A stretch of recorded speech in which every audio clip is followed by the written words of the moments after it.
Halo semuanya, balik lagi dengan saya Rizky. MIUI 12.5 memiliki performa yang smooth dan konsumsi baterai yang awet. Paket lengkap banget. Oke, dan perkenalkan ini adalah MIUI 12.5.3 versi stable. Portingan dari Redmi Note 7. OS ini menggunakan kernel 4.4.275 Skywalker dengan base Android 10. Di bagian display interface tampilannya tampak clean dan smooth, kemudian di bagian notifikasi bar untuk animasinya di sini smooth banget guys. Gak ada patah-patah saat kita scroll. Kemudian di bagian recent apps di sini dia juga smooth dan lengkap dengan shortcut-shortcutnya. Di MIUI 12.5.3 untuk performanya di sini cukup bagus, cukup smooth untuk scrolling, kemudian untuk multitasking berjalan dengan lancar. Oh ya, di bagian fitur MIUI 12.5.3 ini juga cukup lengkap. Di bagian wallpaper di sini juga tersedia banyak sekali dan kita bisa memilihnya berdasarkan tipenya ya guys. Di sini ada banyak banget, tinggal nyesuaiin dengan keinginan kalian. Di bagian notifikasi juga ada banyak pilihan banget. Kita bisa menyesuaikan aja dengan selera kita guys.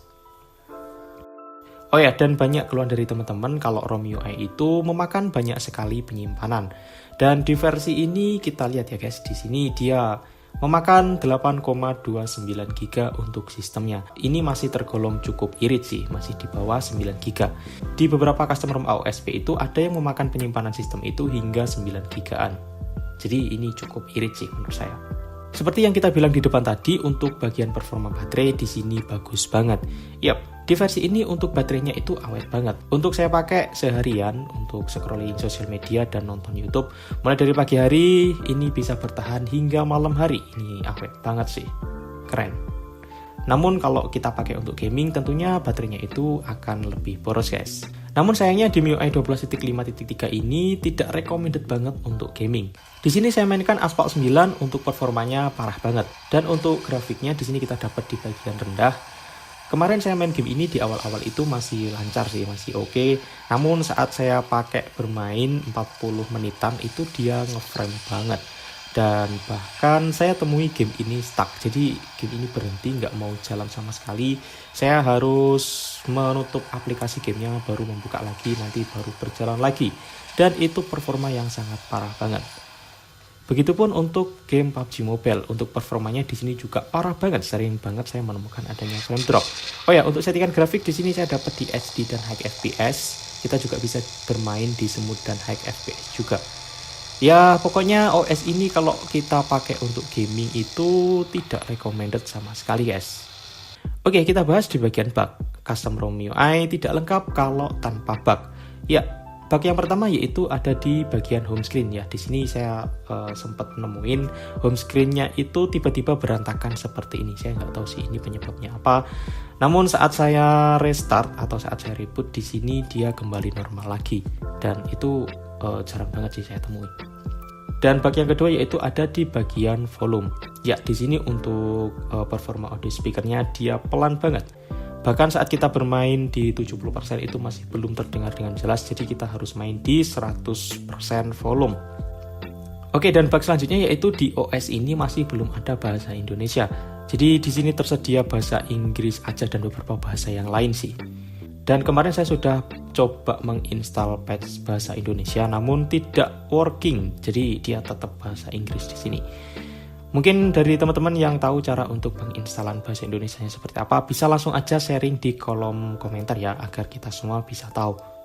Oke, untuk kesimpulan, jika kalian ingin pakai MIUI dan cuma untuk penggunaan sosial media, kemudian scroll TikTok dan chatting, bisalah kalian menggunakan OS ini. Mengingat OS ini memiliki performa baterai yang awet banget.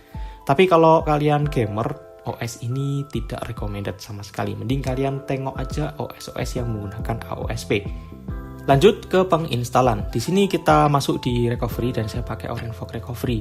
Kemudian kita pilih di web, kita pilih Dalvik, Judge, Data System dan juga vendor. Kemudian kita swipe untuk proses web datanya. Setelah proses web data selesai, di sini kita kembali lagi ke file dan kita pilih file OS kita. Kemudian kita swipe untuk proses penginstalannya guys.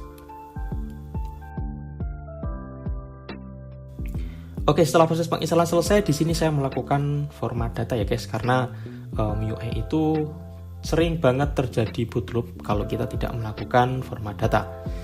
Oh ya, dan buat kalian yang masih belum tahu, jadi saat kita lakukan format data ini, semua file yang ada di HP kita itu akan terhapus semua guys.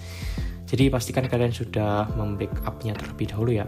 Oke, dan setelah proses selesai, di sini kita bisa langsung pilih reboot system dan kita tunggu aja hingga proses bootingnya selesai.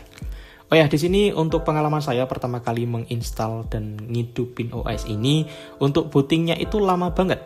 Bahkan dia berhenti di logo MIUI itu lama banget. Untuk solusinya yaitu kalian matiin aja guys, kalian tekan powernya hingga lama, nanti akan mereboot lagi secara otomatis dan dia akan mau masuk ke menu MIUI. Oke, itu untuk review dan juga cara penginstalan dari MIUI 12.5.3. Kalau kalian suka dengan video ini, jangan lupa untuk tinggalin like, komen, dan juga subscribe. Dan sampai jumpa di video selanjutnya.